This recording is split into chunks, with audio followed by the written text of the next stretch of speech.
Hello, everyone. This is Michelle Cruz, Executive Director of the Mount Washington Valley Chamber of Commerce. And I'm here joined with Miguel Morales with the Small Business Administration to present the third week of the Small Biz Soundbite series. And it's great to have you join us, Miguel. I know the past 2 weeks, it's been a wealth of knowledge for small businesses to better understand resources available, connections, questions that they may have, but knowing who to go to has been so important. So I'm so glad that you're available to be able to provide this week's presentation. And with that said, I'm going to turn it over to you. Cool. Thank you, Michelle. Thank you for you and your team for bringing this all together for the small business sessions.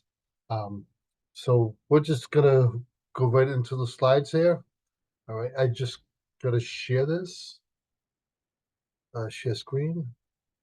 That is for me Oh, to share with you, make you a co-host. This should work for you now. Let's see.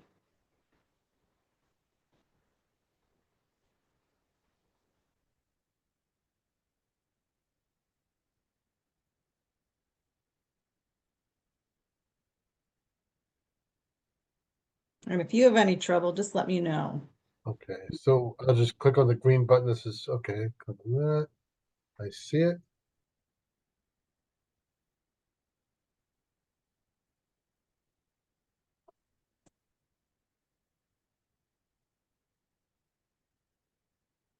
Is it showing it at all? I don't see it. Okay. Share. Oh, there we go. There we go. Now we see it.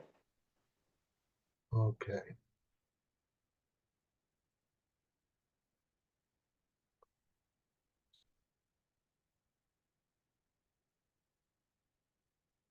I can't. No. Wait.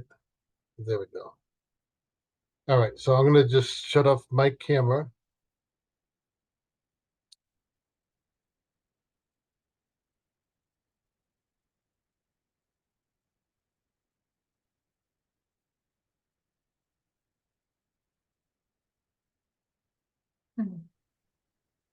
Okay. I'll move this over.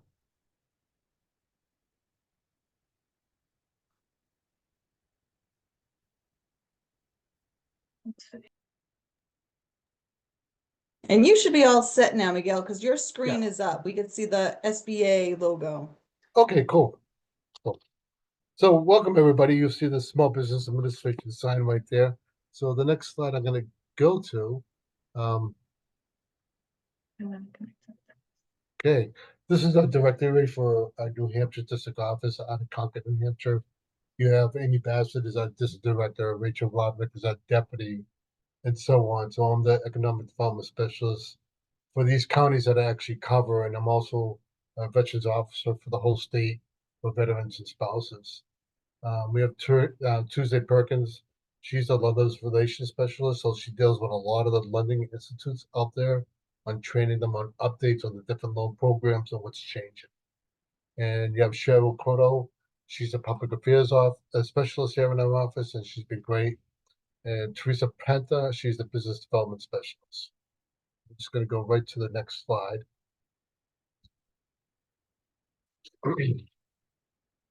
So find a new market for your business. So you're already in business. You're looking for a new market to expand your business.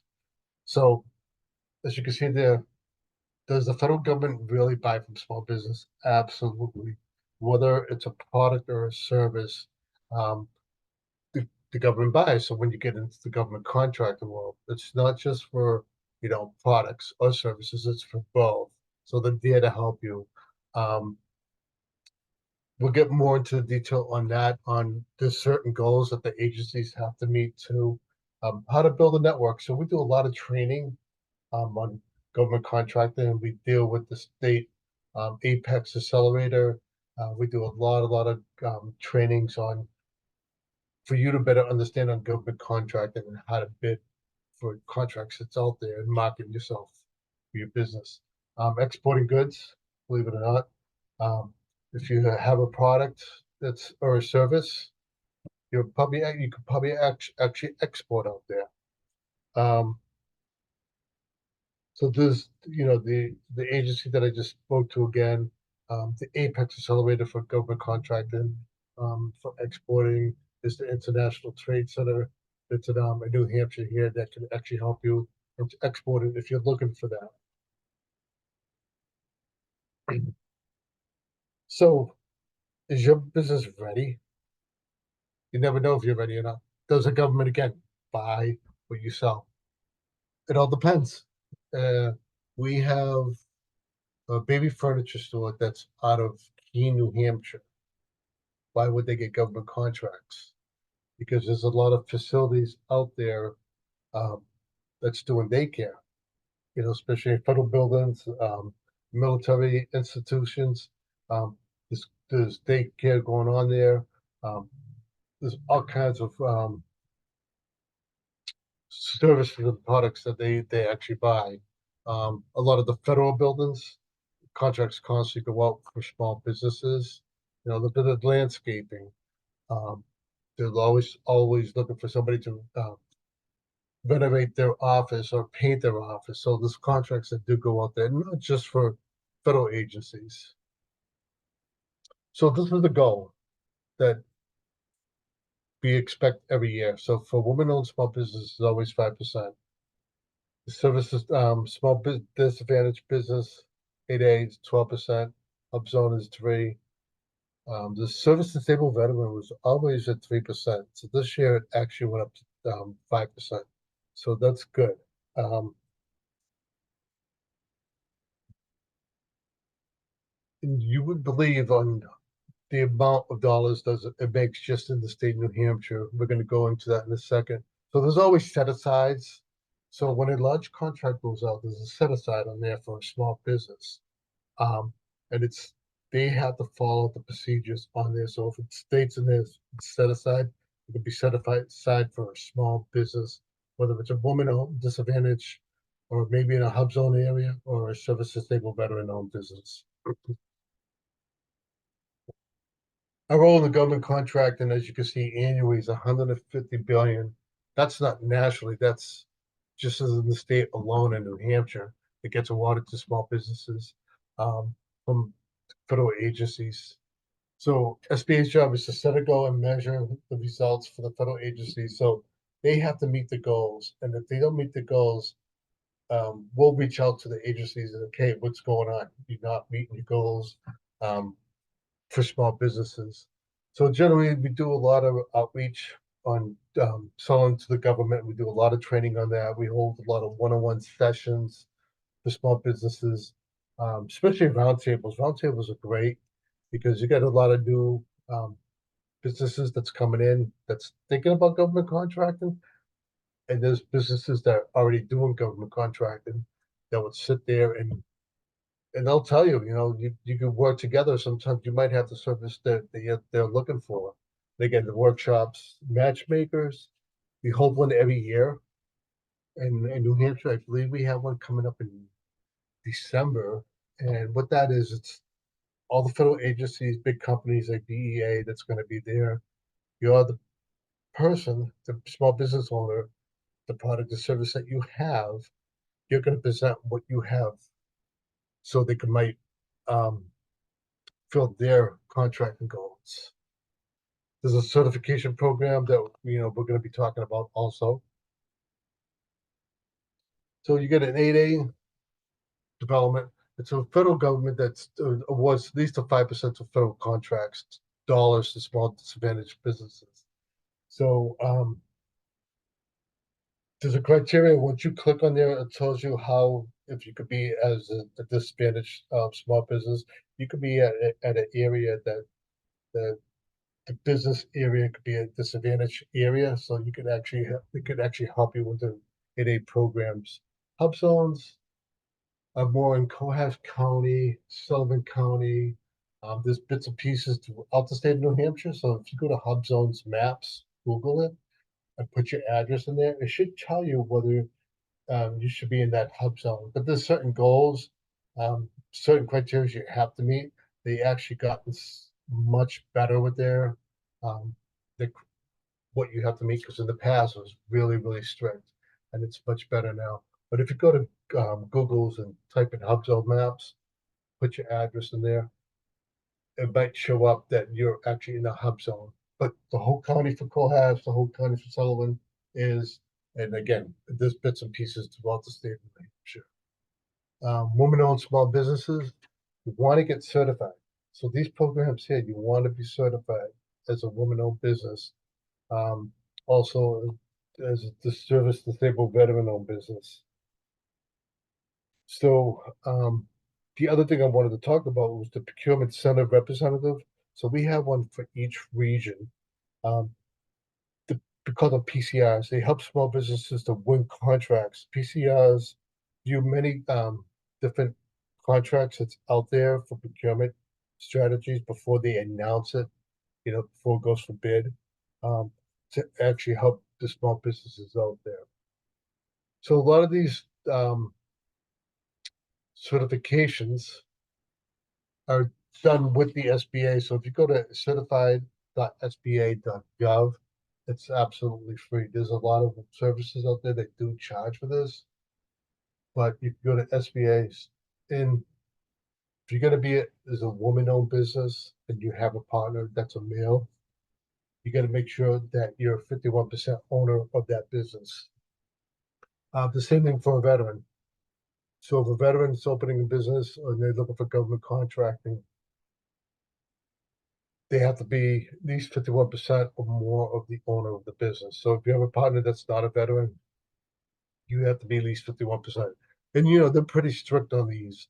They want to make sure when you get certified that you have all the say of that business. So say if you went away on vacation and whoever was in charge changes something, you should be able to come back and change that back to the way you want it. So it's your decision. So there's other programs. There's the New Hampshire Department of Transportation. They do contracts, believe it or not.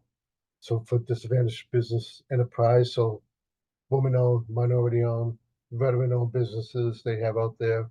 So if you're looking for contracts dealing with the Department of Transportation, check it out. We already talked about the certification for women-owned business, the Greater New England Minority Suppliers Development Council. They also do certification. They also do it free, but you could do it right on the SBA's website. And the first thing too, as you can see there, when you create your account, the first step you need to do is go to sams.gov and register. Because if you go in to be certified, and if you're not registered with sams.gov, sams.gov is more for the government contracting world. Sign up for that. It's absolutely free. Then go to the other steps. Now, can you really afford, exporting, selling to Canada, or just exporting? Where do I even begin? Where do you begin? So 96%, as you can see, is outside customers from living outside of the United States. 96%. 2/3 of the world purchases power in foreign countries. And you can learn more if you go to sba.gov exporting. There's a lot of great information in there. Again, if you definitely looking into the exporting, we have the New Hampshire International Trade here in Concord. So exporting can be a great pivot for your business. 95% of the consumers live outside of the United States. 98% of the exporters are small. And 33 of the one-third of the U.S. export values are from small businesses. So out of all the small businesses in the United States, what percentage do you think export? 1%. Actually, 1%.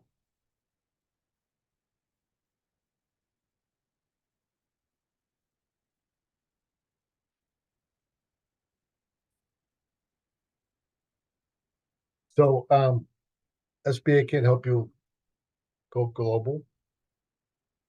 we get counseling. We have the Small Business Development Center that actually can help you in the exporting part.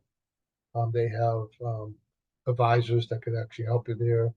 Again, the international trade, so and exporting funding. So we have loan programs for exporting funding.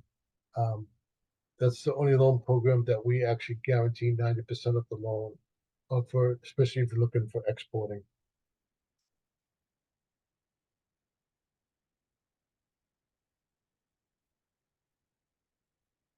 So export assistance is a step grant that um, basically goes out to a lot of the states. Um, the last one ended, it was in September 22. There was 43 New Hampshire companies that received the assistance to expand their exporting. So if you, when that step grant comes out, that could actually help you get to a trade expo that's probably overseas. Then normally they will pay half, you've got to pay the other half of it. It's a great program, or if you need to for other services to for your exporting needs, that step grant can actually help. And that's off that could go, you could go right into the Office of International Commerce. These are our partners. Um, the mentor score, New Hampshire is does more mentoring. They're free for that time of your business. They actually volunteer their time.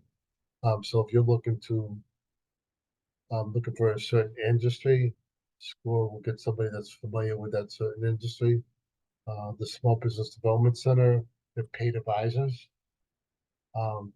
They could actually do a lot of one-on-one, help you on exporting needs, USDA programs. So they're there to help you with that. The Veterans Business Outreach Center, we have one that's out of Rhode Island. She covers the whole New England area. Great program. They do a lot of one-on-one. So, and also for the Center for Women in Enterprise, they do more one-on-one business advising also.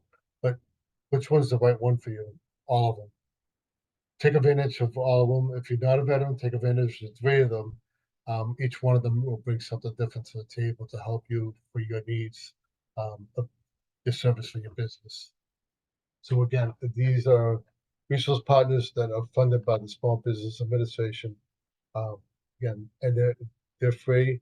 They might have some workshops that might be a low cost, but majority of them have been free, and a lot of it's been on our website. So if you go to Google NHSBD SBA, sorry about that, hit our event calendars. All their events are located on our calendar events. So helpful resources for your small business. These are web links, for federal contracts, um, the New Hampshire Apex Accelerator. They used to be called Procurement Assistant Program. They've been out there. The SBA loan programs. So again, the SBA loan programs is any lending institute you choose to go to. We basically deal with a lot of them. Community banks, credit unions, and national banks. And how that works is when you approach to any lending institute, the first thing they want from you is a business plan. If you don't have that, they're going to tell you to go get help, or they might refer you to go see somebody from SBA to get you the resources that you need. So the lending institute, first thing you could have business plan, check your credit score, and what kind of collateral you might have. Then from there, if the lending institute actually likes the idea and it kind of looks iffy because it be like a collateral, maybe the credit score could be a little low, that's when they reach out to SBA, and SBA could guarantee a loan, anywhere from 50 to 90%. If it's exporting, it will be 90%. SBA Office of International Trade, the USIAC, we called it, International Trade Administration. So these will be all on here, and that's it. You could click on here and say how we did. And that's it. Michelle, Yes, Miguel, thank yes, you so much. This you're welcome. again, like another great workshop with information that is provided to our small business community. And I know that, a lot of businesses ask about the cost, and a lot of these programs are of no cost, Right. which just another plus in realizing that there are resources that won't impact a business owner's bottom line, Mhm. which is always a plus. Crystal, I know you're Hi, joining us. I wanted to know if you have any questions for Miguel. I don't have any. I know I'm supposed to, but So, it's very, very informative. I right. do, So, I do know that I've been taking a lot of webinars with SCORE, and they're super helpful oh, great, um, great. Yeah, a with lot of people their, don't realize, like, if they sell things on Amazon, they don't realize that might be people from overseas. So they're kind of yeah. exporting there too. I mean, there's a ton of that. A lot of people Right. are I mean, most of the things are not coming from here. Right. So, I mean, it's super interesting, and I have been learning a lot just through SCORE, Mhm. and I do think it's a really great option for, Oh, great. their free mentoring that they do is super helpful. Mhm. Thank you. Of course, thank you. Miguel, once again, I want to thank you and the Small Business Administration for offering this workshop and the Small Biz Soundbite series. Mhm. Thank you. Thank you very much, Michelle, in the chamber.